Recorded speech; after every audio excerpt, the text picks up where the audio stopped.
व्हिडिओत दिसणाऱ्या या आईने तिची लाडकी लेक गमावली आहे। तिची अवघी 7 वर्षांची लेक एका नराधमाच्या वासनेची बळी ठरली आहे। 3 वर्षांपूर्वी जळगाव जिल्ह्यातील भडगाव तालुक्यातील गोंडगाव इथे ही दुर्दैवी घटना घडली होती। 3 वर्ष उलटली पण लेकीला न्याय मिळाला नाही। त्यामुळे हतबल झालेली आई आजही लाडक्या लेकीचा फोटो हातात घेऊन न्यायाची मागणी करते। ज्या घरात लेकीच्या बोबड्या शब्दांनी आणि हसण्याने चैतन्य असायचं, आज त्याच घरात तिच्या जाण्यानं काळीज चिरणारी भयान शांतता आहे। घरातल्या भिंतींवरच्या तिच्या फोटोकडे पाहिलं तर तिला न्याय मागत असल्याची भावना स्पष्टपणे जाणवते। नसरापूरच्या घटनेनंतर संपूर्ण राज्यात संतापाची लाट उसळली होती। सरकारकडून फास्ट ट्रॅक कोर्टात जलद गतीने हा खटला चालवून आरोपीला कठोर शिक्षा करत पीडित बालिकेच्या कुटुंबियांना न्याय देण्याचं आश्वासन देण्यात आलं। पण जळगाव जिल्ह्यातील भडगाव तालुक्यातील गोंडगाव येथील अत्याचार पीडित एका मयत बालिकेचं कुटुंब गेली 3 वर्ष न्यायाच्या प्रतीक्षेत आहे। या कुटुंबाने आपली लाडकी लेक तर गमावलीच, पण तिच्या मृत्यूनंतर सुद्धा त्यांना कोर्टाच्या पायऱ्या झिजवाव्या लागतात। 2023 मध्ये गोंडगाव इथं एका 7 वर्षीय चिमुकलीची संशयित आरोपी स्वप्नील पाटील याने अत्याचार करत निर्घृण हत्या केली होती। त्यानंतर त्याने तिचा मृतदेह गोठ्यात चाऱ्याखाली लपवला।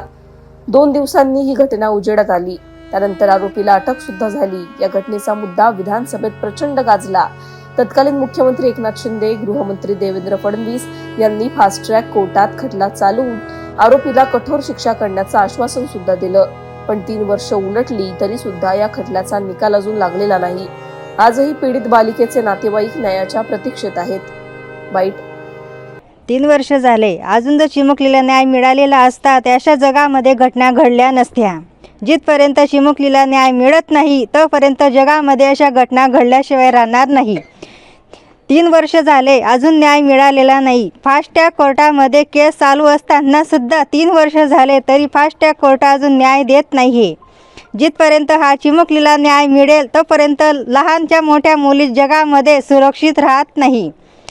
आपण आता घराच्या बाहेर जर निघाले तर तिथपर्यंत आई म्हणते की मुलगी कुठे गेली, तर ती बाहेर जर शाळेत जात असताना ती घरात आई ती बाहेर लगेच पाहते की मुलगी कुठे गेली आपली।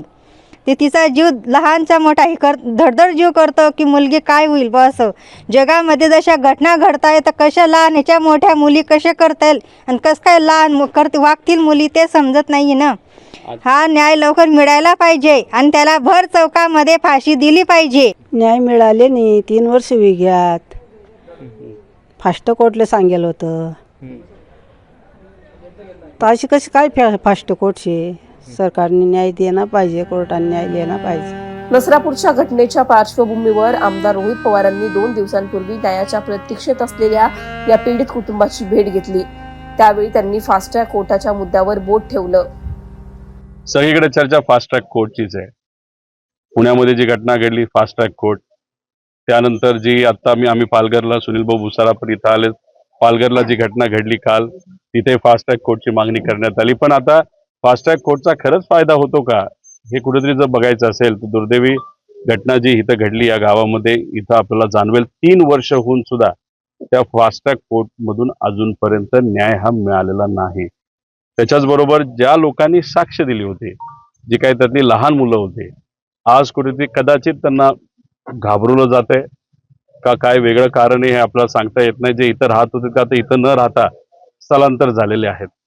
मग कुठेतरी इथे असणाऱ्या त्या मुलीच्या आईला, वडिलाला, आजीला भीती वाटते की त्या मुलीला न्याय मिळेल का। राज्यातल्या वाढत्या अत्याचाराच्या घटना लक्षात घेत कठोर कायदा असणं आणि त्याची प्रभावीपणे अंमलबजावणी होणं गरजेचं आहे। तसं झालं तरच नराधमांना शिक्षा होऊन गोंडगाव आणि नसरापूरच्या लेकींना न्याय मिळेल हे वेगळं सांगायला नको। प्रशांत भदाने, लोकमत.com, जळगाव।